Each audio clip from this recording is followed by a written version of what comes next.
Everyone, good morning. তো তোমরা সবাই কেমন আছো? আশা করি তোমরা সবাই খুব ভালো আছো আর আমিও খুব ভালো আছি। তো সকাল সকাল ঘুম থেকে উঠে আমার সমস্ত কাজ কমপ্লিট বলতে ঘর ঝাড় দেওয়া, উঠোন ঝাড় দেওয়া, রাস্তা ঝাড় দেওয়া, গরু বাছুর বার করে গোল পরিষ্কার করা সব কমপ্লিট। যেহেতু মা বাড়িতে নেই, তোমরা আগের ভিডিওতে দেখেইছো, তো সমস্ত কাজটা কমপ্লিট করে এই যে চলে আসলাম ঘরে। তো এবার থালা বাসন আছে কলতলায় কিছু, সেগুলো মেজে স্নান করে একেবারে তোমাদের সাথে দেখা করব।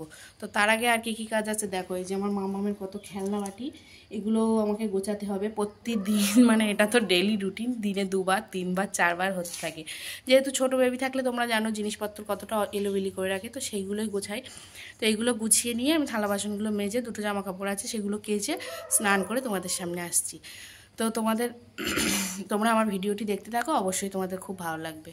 তো এখন রাখছি। এই যে এই থালা বাসনগুলো মাজবো, এই যে টাইমে জল এসে গেছে, আমি জল দিয়ে দিয়েছে, তো আমি থালা বাসনগুলো মেজে নিই। এদিকে আমি ভাতটা বসিয়ে দিয়েছি, এই যে ভেন্ডি আর আলু ভাতে দিয়ে ভাত, আর এদিকে একটা ডিম দিয়েছি সিদ্ধ করতে, মাম্মাম খাবে, তো একটা ডিম সিদ্ধ আর ভাত বসিয়ে নিয়েছি। ঘরে চলে এসেছি, এসে সুন্দর করে বিছানাটাকেও আমি গুছিয়ে নিয়েছি। তো দেখো বিছানাটা গোছানোর পরে কেমন লাগছে দেখতে। দেখো বন্ধুরা, স্নান করা আমার কমপ্লিট হয়ে গেছে। এবার আমি চুলটাকে আঁচড়ে নিচ্ছি, নিয়ে এবার সিঁদুর পরে এবার যাব পুজো করতে।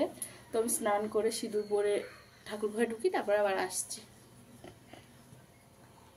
পুজো করার জন্য পুরো কমপ্লিট আমি, পুরো দেখো আমাকে স্নান করার পরে সিঁদুর পরে আমি যে ঠাকুর ঘরে চলে যাচ্ছি। এই যে আমাদের ঘরের অবস্থা, ঠাকুর ঘরটাকে এবার মুছে নেব, মুছে নিয়ে ফুল তুলে ঠাকুর ঘরটাকে পুজো করে নেব। তো দেখো ঠাকুর ঘরটাকে মুছে গুছিয়ে নিই, ফুল টুলগুলো তুলে গুছিয়ে মুছে নিয়ে পুজো করে তাই আসছি।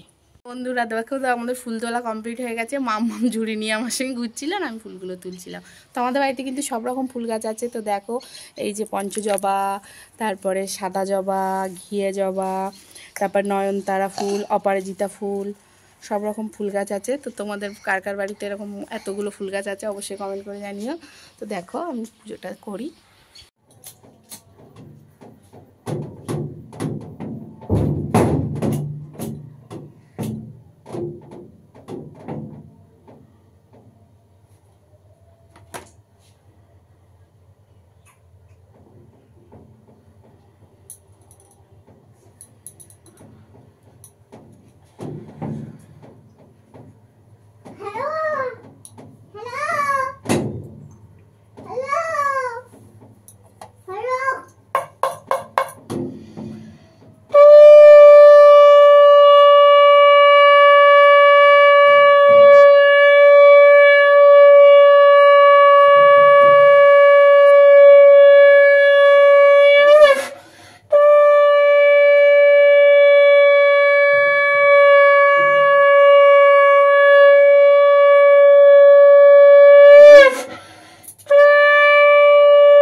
ঠাকুরের পুজো দেওয়াটা আমার কমপ্লিট হয়ে গেছে। তো এবার যাবো সোজা রান্নাঘরে রান্না করার জন্য। তো এবার রান্নাঘরে যাই। চলো তোমাদেরকে রান্নাঘরটা আমাদের দেখাই হচ্ছে কি কি রান্না করব। তোমাদের দাদাভাই এক্ষুনি বাজার দিয়ে গেল, কি বাজার দিয়ে গেছে সেটাই তোমাদেরকে দেখাচ্ছি। এদিকে নিয়ে এসছে অনেক কিছু, আলু, টমেটো, উচ্ছে, আর এদিকে এনেছে এটা এনেছে কি চিংড়ি মাছ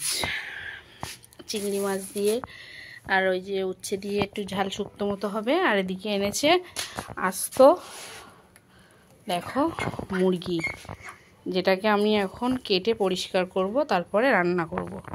তো মাম্মামকে নিয়ে গেছে তোমাদের দাদাভাই, তোমাদের দাদাভাই বাজারে, মানে মাম্মামকে নিয়ে চলে গেল যাতে ও ডিস্টার্ব না করে, আমাকে জ্বালাতন করবে তার জন্য নিয়ে গেল। তো আমি এবার একে একে সব গুছিয়ে নিই, তারপরে আসছি তোমাদের সাথে দেখা করতে। মানে সমস্ত সবজি কেটে, মাছ কেটে, মুরগি এনেছে সেটা পরিষ্কার করে কেটে বেছে গুছিয়ে তোমাদের সাথে দেখা করছি। সমস্ত সবজি আমার কাটা হয়ে গেছে। তো দেখো এক এক করে কি সব, লঙ্কা, টমেটো সব কেটে নিয়েছি। এদিকে হচ্ছে ক্যাপসিকাম কেটে নিয়েছি, মাংসে একটু ক্যাপসিকাম দেবো। এই যে আলু কেটে নিয়েছি, আর এদিকে শুক্তো করার জন্য এই যে উচ্ছে আর আলু কেটে নিয়েছি। এদিকে মাংসটাও আমার কাটা কমপ্লিট হয়ে গেছে। আর এদিকে আছে চিংড়ি মাছ, আর চাল ধুয়ে উনুনটাও ধরিয়ে দিয়েছি। চাল ধুয়ে এই যে হাঁড়ি বসিয়ে দিয়েছি, কড়াই বসিয়ে দিয়েছি, উনুনটাও ধরিয়ে দিয়েছি আমি। এবার আমি হচ্ছে রান্নাটা করি, তারপরে আসছি। চিংড়ি মাছটা আমার জাল দেওয়া কমপ্লিট হয়ে গেছে, চিংড়ি মাছটা নামিয়ে রেখেছি। এবার কড়াইটা ধুয়ে এবারে কড়াইতে তেল দেব।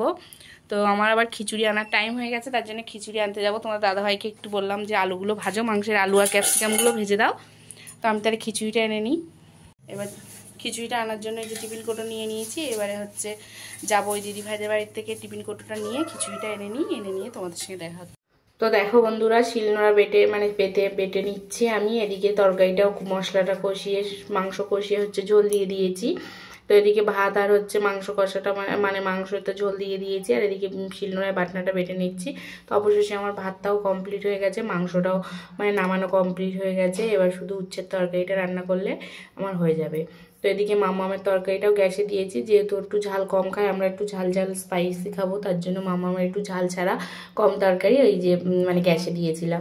তো এদিকে রান্নাবান্না কমপ্লিট করে আমি চলে এসেছিলাম ভাত বেড়ে, মানে ভাত বাড়ার সময় আর ভিডিও করতে পারিনি, যেহেতু ব্যস্ততার মধ্যে, তো ওই জন্য ভিডিও করতে মানে পারিনি নিজে আর। তো সবার ভাত বাড়া কমপ্লিট, সবাইকে আমি খেতে দিয়ে দিয়েছি। তো তোমরা দেখো সবাই যে ভাত খেতে বসে পড়েছে একে একে। তো মামাম কিন্তু একাই আজকে ভাত খাচ্ছিল, আর আমরা হচ্ছে মানে আমি ওকে গুছিয়ে মাখিয়ে দিয়েছিলাম, একাই বসে ভাত খাচ্ছিল। তো তারপরে খাওয়া দাওয়া শেষে মাম্মামকে ঘুম পাড়িয়ে চলে এসেছিলাম একটু বাগানে গরু বাছুরগুলো কী করছে তাই দেখতে। আর এই যে গরুর গোবর আছে গোটে, সেই গোবরগুলো সব কুড়িয়ে গুছিয়ে নেব, কারণ এগুলো গুছিয়ে রাখলে না তো ওই গরুর পায়ে না বড্ড চটকে যায়, তখন না তোলা যায় না, তার জন্য ওই আগে থাকতে গিয়েই মানে গোবরগুলোকে কুড়িয়ে তুলে নেব। তো তুলে নেওয়ার পরে এই যে আমি মানে বাগান থেকে চলে এসেছিলাম, এসে কিছুটা বিচুলি কাটলাম, যেহেতু গরুগুলোর মানে খাবার জন্য বিচুলি কাটার দরকার, তার জন্য এই যে কিছুটা বিচুলি কেটেছি। তো বিচুলি কাটার পরে এই যে বাগানের দিকে আবার চলে যাচ্ছি, দেখলাম কিছু কাঠকুটো শুকনো আছে, তো সেগুলোই ভাবছি যে একটু কেটে নেব। তো কিছুটা কাঠ কেটেছি, আর কিছুটা কাটতে এখনও বাকি আছে। তো এই যে এইগুলো কেটে মানে ভাগে ভাগে রেখেছি, যেগুলো শুকনো সেগুলো একটু আলাদা করে রেখেছি, যেগুলো কাঁচা সেগুলো আলাদা করে রেখেছি, রেখে এই যে ভাগে ভাগে রেখে দিয়েছি। তো কাঠগুলোকে আমি কেটে নিই। তো কেটে নেওয়ার মানে সংসারের সব কাজের ভিডিও করতে গেলে না সবসময় একজনকে পিছন ঘুরতে হবে। তো অত মানে কে ঘুরবে আমার পিছনে বলো, তোমাদের দাদাভাইয়ের অত সময় নেই, আর আমি নিজে কতটাই বা করতে পারি বলো। তো যতটুকু পেরেছি ততটুকুই তোমাদের সাথে শেয়ার করেছি, এখনও জামা কাপড় তোলা বাকি আছে।